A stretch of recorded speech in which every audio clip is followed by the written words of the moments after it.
literacy comp 2 assignment.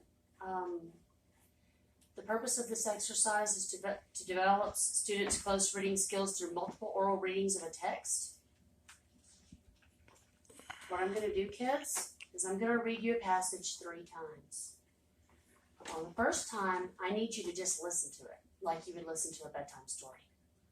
On the second round, I need you to listen for main points in the story, where the story goes from one point to the next, okay?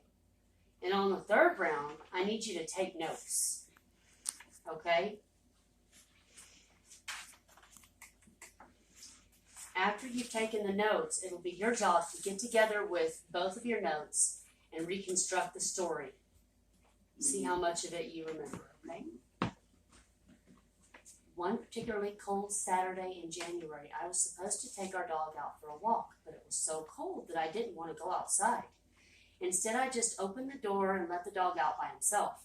I kept an eye on him to make sure he would come back inside. However, another neighborhood dog quickly ran past our house and our dog sped after to catch him.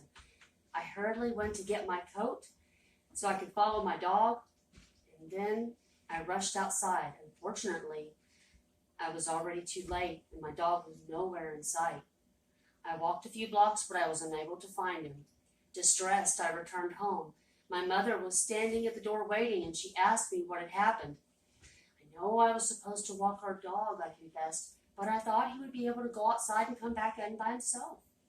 Now he's gone and I can't find him anywhere. My mother was very angry at me. She said I should have been more responsible. She decided to help by making some signs.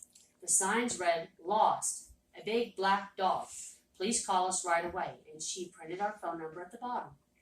"Okay, Daryl," she said as she handed over the stack of signs. "Now go post these flyers on all the street posts." My sister and I grabbed the signs and we posted them along our street as well as along the surrounding streets.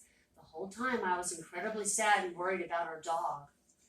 All I could think about was how cold it was and how cold our dog must be.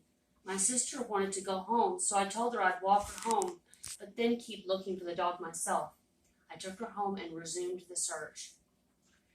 I continued circling the neighborhood looking for our dog, but I didn't see him anywhere. I called out his name. I looked in all the alleys. I got more and more upset. I had made such a huge mistake. All I wanted was to stay warm, but now I was extremely cold, and so was my dog. Finally, I gave up and sulked home. When I returned, my mother was waiting for me and smiling broadly. She told me our dog came back home all by himself. "So you are right, he did come back, but you were wrong too. You should have done your job this morning." "You're right, Mom. I was wrong, and as a result, I have learned a very important lesson today. What seems easy initially may turn out to be difficult in the end. This was a very difficult morning for everyone. Ever since that morning, I have remembered that important lesson I learned."